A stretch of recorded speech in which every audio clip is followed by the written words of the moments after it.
So did I.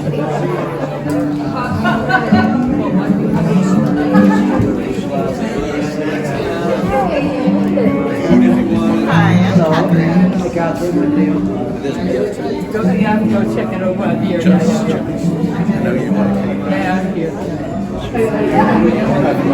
Hey, long time no see. How are you? Just taking a couple of shots.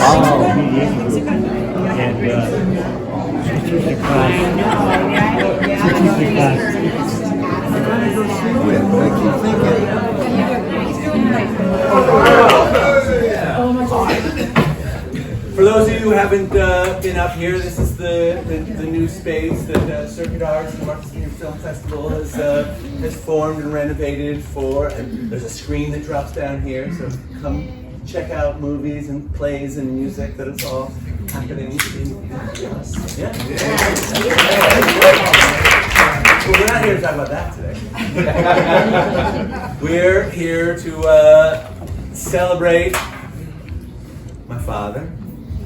Hey.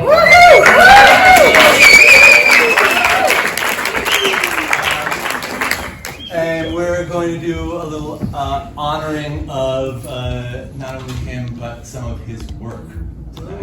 Yeah. Isla, will you do me a favor, or Rowan? Will you run downstairs and pause my phone so there's not music playing downstairs? When you raise kids in the theater, you know how all the lights work, how to pop the popcorn, and pretty good. We're going to do some readings tonight of 4 readings of 3 of my dad's works. And we may open it up to the audience for some input as well. I want to thank we have some amazing readers up here tonight, so thank you for joining and volunteering. So we are going to start with a reading from Marlboro Patch. For those of you who don't know, Marlboro Patch is a poor lad, just 21 years old, and he's already killed his father. Isla and Owen don't get any idea. How very Freudian. Despite his protestations of accident and innocence, the old man remains dead. Fortunately, friends gather round, the most notable of which is Fungus Butterworth. Played by Kanta Lipsky. We have Marlboro, who played by, she looks just the part, 21-year-old man. We're going typecasting tonight. And then we have Tasha Wimple, who will be played by Phyllis. And Mrs. Wimple herself, Susanna Sturgis. Yes. And as the novel starts out, Marlboro says, "It's never been easy being named after a cigarette." And so we begin with Fungus. I'm here to lift your spirit. You're grieving. We are all grieving. And when a man is grieving, he don't think straight. When a man's vital fluids are stopped up inside him, he's going to be depressed. You got to call some juicy mama and get her over here. It's the best cure for grieving. He got up and took the phone from the wall bracket. I'm not leaving till I know you're getting nurturance. The only girlfriend I ever had was Chrissy Parker when I was 10. And that had been her idea. A psychologist would have had a field day with me. It probably had to do with never knowing my mother. I know a honeypot I can call. She ain't exactly a Playboy model, but she'll do in a pinch. I held out my hand for the phone. If I was going to make a fool of myself, it might as well be with someone I liked. There's a lot of beauty in this shit business. 3 rings, and Mrs. Lillian Wimple answered. Wimple, septic and pump out service. Hi, Mrs. Wimple, it's Marlboro. Mrs. Wimple was chair of the library board of trustees and therefore my boss. Marlboro, I am so sorry about your father. I appreciate that, Mrs. Wimple. Marlboro, you can thank your lucky stars you live in New Hampshire and not Massachusetts. Why would I care, Mrs. Wimple? They pay income tax. In New Hampshire, we fight tyranny. It's a small price to pay for freedom. What is? The board agrees that if we give an inch on taxes, they'll be coming for our guns next. We had no choice.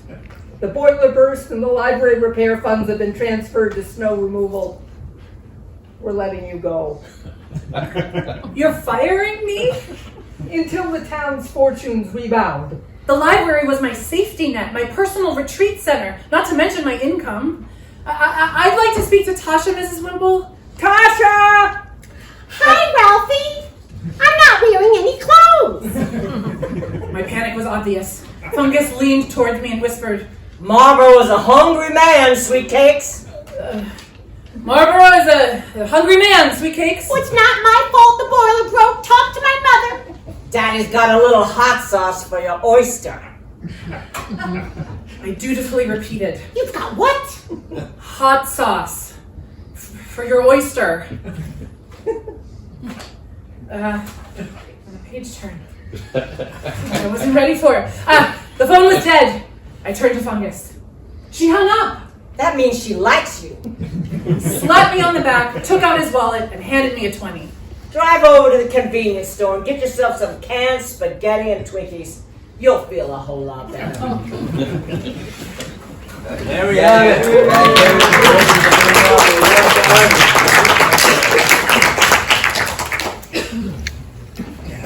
So next, we fly across the country. We move on to Innocence, which seems to be a theme. In this novel, the protagonist, Saki, is a 65-year-old black Vietnam vet, and he's released from prison after serving 36 years. He jumps parole, moves to Vermont to prove his white cellmate innocent of murder. Patsy Cline came on the radio singing Crazy. Brought to mind a time 50 years back. I just turned 13 and felt full of myself. Nights when the full moon came through my window, I'd imagine what it must have been like leading a group of runaway slaves to freedom. I felt the excitement, the thrill, the deep fear. Acting out that fantasy I'd stolen into the backwoods. Only the fear had not been slave catchers. The fear on that day was Miss Gibbs' spelling test. I hid my book bag and followed the edge of that wilderness called the Great Dismal Swamp that stretched from southern Virginia down into North Carolina. The tension rose as I moved further from home, knowing I was pushing the boundary. Seeing Grandma waiting with her birch switch if I wasn't home by dark. But the charge of imagined danger kept me moving, feeling what my ancestors felt. Knowing I had a higher purpose, something bigger than life, until I arrived at a place where the birds stopped singing. My skin shivered. The forest went still. I looked around, saw nothing, and came around a bend in the trail. Ahead of me, a white girl, a toddler, stared up, and behind her was a settlement of 3 or 4 shacks. I moved back, but the child followed, just curious, looking, smiling like a child does. A boy, a few years older, took off in the encampment yelling about a black devil taking Karen. He's taking her into the woods. Those words hung like an illusion of truth. White people control the illusion. To be accused was to be convicted. I fled the way I'd come, ran till my heart was bursting, and then ran some more until my body rebelled, demanded that I stop. And with the sound of dogs behind me, I cut into the swamp, waded into the muck, chest deep. A cottonmouth swam toward me, slithering over the surface of the water, and the breath left me like I had asthma. No inhale or exhale, I was suffocating, dying. The mud owned me, sucked me under groundwater, and in that vanishing, ghosts appeared. Became flesh and blood, men and women, and all the hope and laughter of being human, for the horror of lies came down on them, murdered them. In that darkness I found rage, blind fury, and those ghosts filled me with breath, lifted me, pushed me on up until my head broke the surface. I hunkered down on the rise of swamp grass and cypress, frozen in place, and the sounds of pursuit faded with the light. Night noises took over, the hoots, the rising and falling cadences of cicadas, the croak of bullfrogs, and the whine of mosquitoes. I slept, if you could call it sleep, curled in a ball. At sunrise, covered in a welter of insect bites, I headed east to dry land and then north. By mid-afternoon, I was home. Grandma didn't whip me. She tended to those bites, listened while I babbled out the story, and then told me I'd learned a lesson I'd never forget. Yet all these years later, here I was, about to enter another enclave of outcast whites.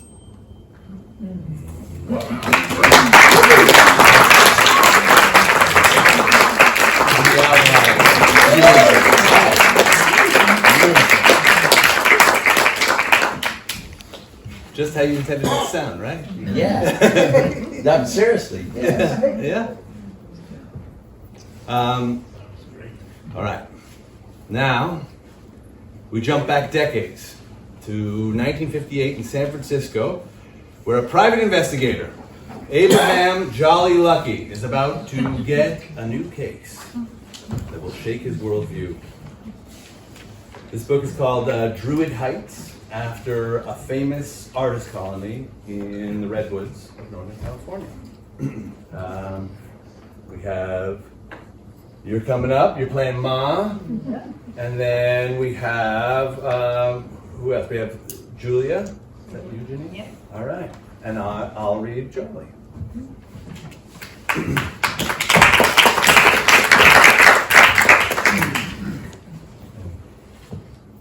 Because of Ma being a red, because of the mob thing with Pop, because of serving time in juvie, and then becoming a PI, I believed I was worldly.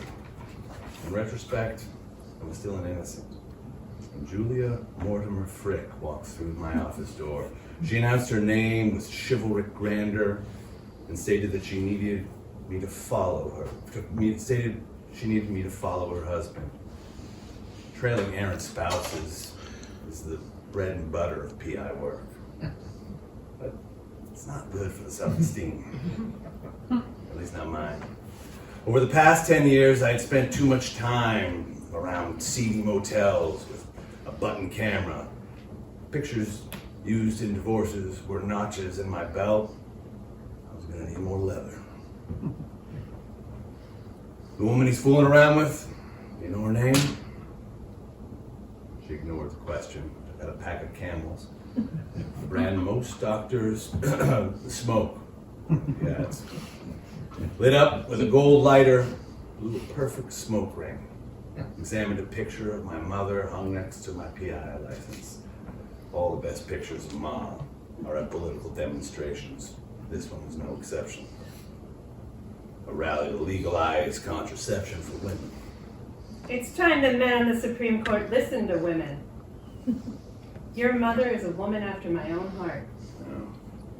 You might not like her views on wealth. She sat down at the couch, a flame red pencil skirt rode up over her knee. Her lips matched the skirt. Do you care about my money? I need to be paid. But the rich and the poor play by different tales. They play by different rules. She looked at her fingernails, which matched her lips and matched her skirt, and her eyes met mine. The rich are more ruthless, Mr. Lucky. I'm well aware. Do I continue to call you Mr. Lucky? Or should I call you Abraham? Mother calls me Abraham. You can call me Jolly. Jolly. Now there's an interesting sobriquet. Where did it come from? Juvenile detention. My sunny disposition impressed me. Why do I think that's not quite truthful? We all have secrets, Mrs. Frick. Part of my job will be to discover yours. Then, the case got complicated, as cases do. The problem was, I was going to be late, seeing the one person in the world I couldn't be late for. One night a week. One night a week you come over, Abraham. Is it too much to expect you to be on time? Tell me about George P. Mortimor. Ma was obsessed with the rich and famous. She liked nothing better than to spend her days combing through old newspaper articles and constructing theories, some true, some not, about how capitalists controlled our lives. Couldn't have her own gossip column. She sat down at the table. I'll answer you after you eat something. Eat. I took a spoonful. That was good enough for her to start talking. While your father, God rest his soul, was in the penitentiary, George P. Mortimer was busting unions and stealing millions. The man is more criminal than your father ever was, and he's cheap. Yeah. When he throws parties, the guests pay for drinks. Whoever heard of such a thing? You know anything about Mortimer's daughter, Julia? A daughter and 3 sons. Leeches off the backs of working people. One is a Tinseltown playboy. One is an oil like his father, and the third is a horse breeder in Palmerdale. The daughter, she's the one the scandal was about. Her mother was married to Wilfred Crocker. Yeah, and when she got pregnant with Wilfred Crocker, the railroad magnate? The late railroad magnate. Abraham, he drowned in a boating accident. And when Julia was 8 years old, the chauffeur drove her mother to the Golden Gate Bridge and she jumped. Oh, Mortimer got the kid. It was all in the gossip pages. And these people had no morals. No, this is why the Jews, the Irish, the Italians, and the Chinese had to take matters into our own hands. We were shut out. We're still shut out. Being shut out doesn't mean we've got to become criminals. So you tell me, Abraham. So you tell me. But who decides who is a criminal?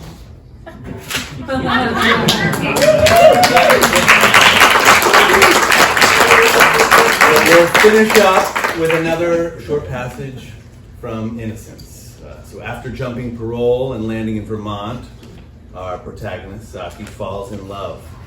It's always best to put your characters in impossible situations.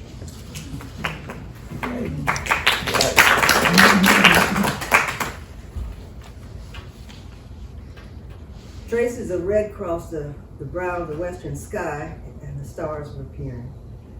A canopy of trees covered the road, and the headlights of the Impala made a tunnel through the evening shadows. I needed to get home, to lie down, but instead I turned onto a dirt road and found a parking area for a trailhead. Oh, I shut off the motor. The air was tinged with blue. It was only a kiss. Not even one we intended, it just happened. She's a white woman, Lewis. Where was that coming from? I rolled down the window. The air was sweet with honeysuckle, fireflies sparkled. A musty odor wafted by, and a rustling came from the forest edge. And then the bear lumbered out from the trees. That old critter took his time, but he made for the car. Kind of swayed as he came across the dirt of that parking area. And instead of going on by, as I thought he would, his front paws came up on the car door. His nose and breath tickled my face while he took in my scent. And then that long tongue went up my cheek. He dropped back down to the dirt and ambled away. Later that night in a dream, the father I'd never known drew me to him. He was sitting by a fire in front of a teepee, wrapped in a blanket. Not Native American, but a black man. We didn't speak, not a word. We were on the plains with the wind blowing. He was looking at the stars, and I followed his gaze to the Dipper, Ursa Major, the great bear being chased by hunters with his eyes set on freedom, the North Star. I felt like I'd been blessed. Yay.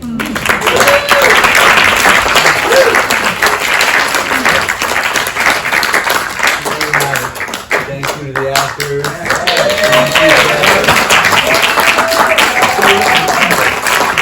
Nice getting the immigrant's view on American life. Yes. From coast to coast, yeah, and from different time periods.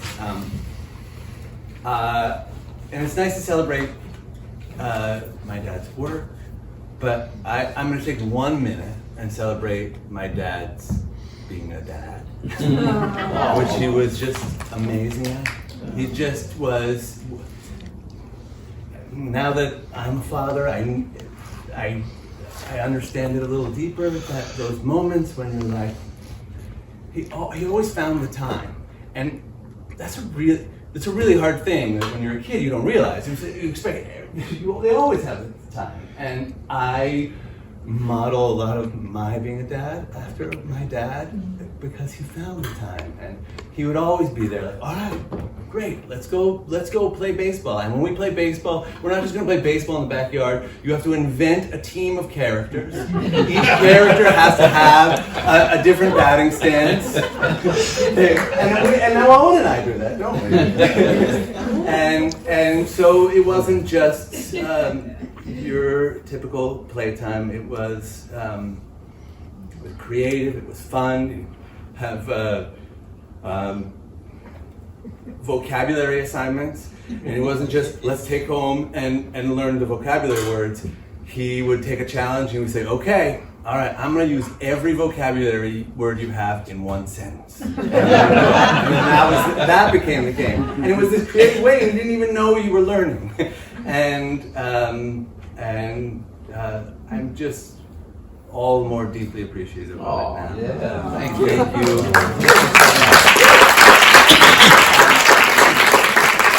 I don't know if there's anybody else who has anything to say, but now's a great moment. Speaking of English teachers and vocabulary tests. Jeff Agnoli, I've known Michael, Lynn, and the family for a long time.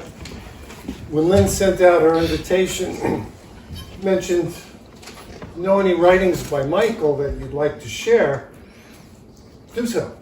So I Googled Michael Ditchfield, and there's quite a bit of information, including a piece he put in the Sun magazine. You're familiar with it, it's wonderful. It's short, but I think it describes a turning point in Michael's life that if it would have turned a little differently, we wouldn't be here right now, celebrating his 75th birthday. Yeah.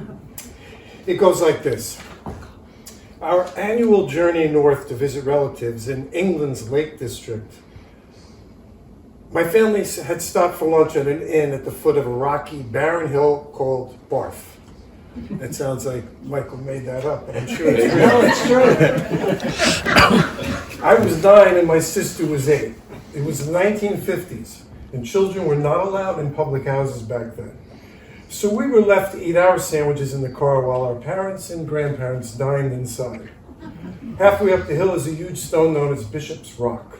According to a local legend, in 1783, after a night of drinking at the inn, the Bishop of Derry made a wager that he could ride his horse to the top of the hill. The rock marks the spot where his horse tumbled, killing them both.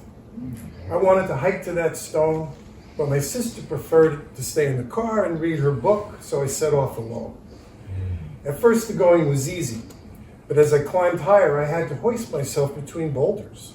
It took a long time to reach Bishop's Rock. Once there, I started to worry that I'd get in trouble with my parents. I was supposed to be watching my sister, and I had been gone for a while. Going back the way I had come would take too long. A steep slope covered in loose slate looked like the faster way down to me. I scrambled over to it, got a running start, and slid on the stones. I did this several times, with each slide faster and longer than the last. Too late, I saw that the slope ended at a steep cliff. As I slid over the edge on my stomach, I grasped a small bush and held on tight. Below me was a long, probably fatal drop onto the rocks below. I rationalized that if I let go, I might only break my legs. But how would anyone find me? Suddenly, I heard a clear, calm voice say, "Move your left hand to the rock next to the bush." I did as the voice instructed. "Now you're right. The rock will come loose, but you will have time. Keep moving. Good boy. You'll be fine." Following the guidance of this comforting voice, I pulled myself back up onto solid ground. I made it to the car just before my parents and grandparents emerged from the inn. I am now 65 years old, and two things have never left me since that day: a terror of heights and an understanding that there is a world beyond this one.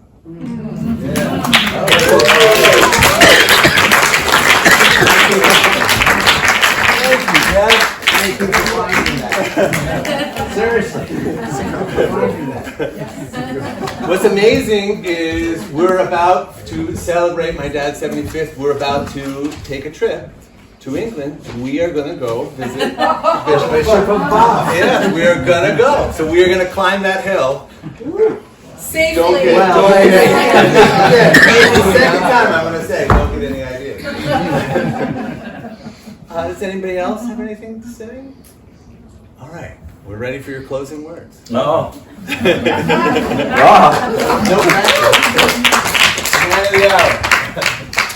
Oh, God. Thank you for being here, everybody. It's so wonderful. I'm terrified of parties. Heights and parties. Yeah, heights and parties. I don't do them, but here we are.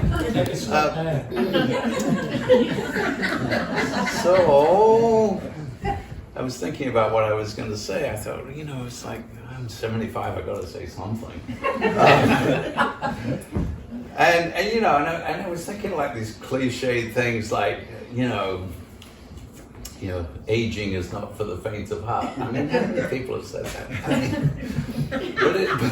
But it's true. It's absolutely true.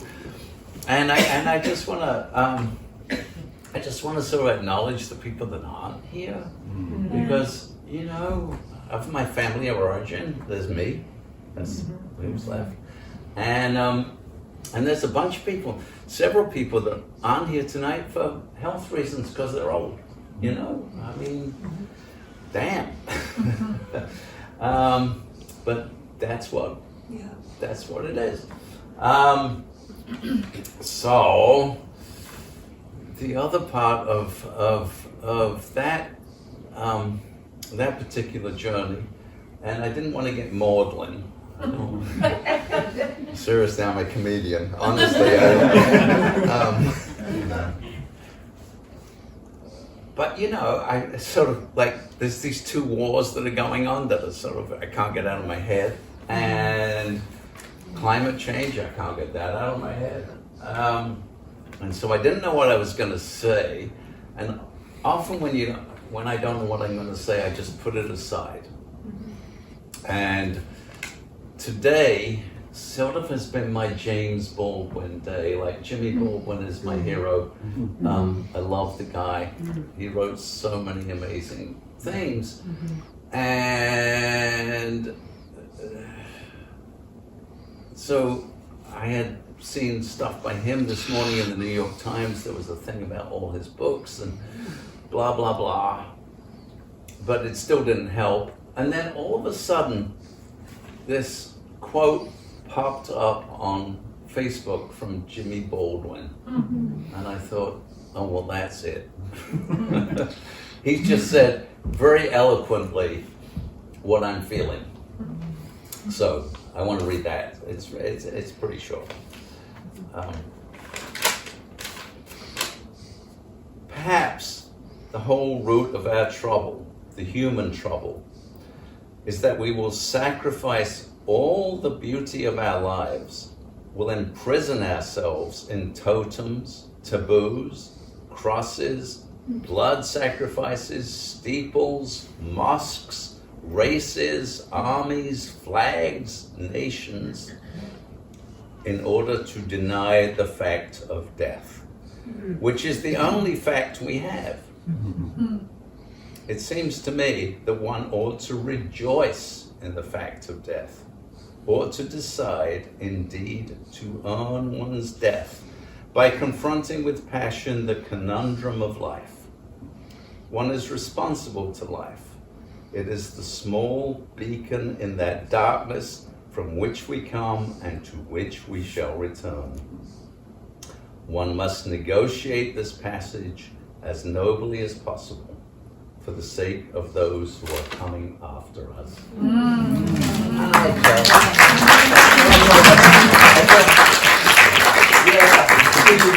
I love you for So thank you all for being here. It's just been wonderful. So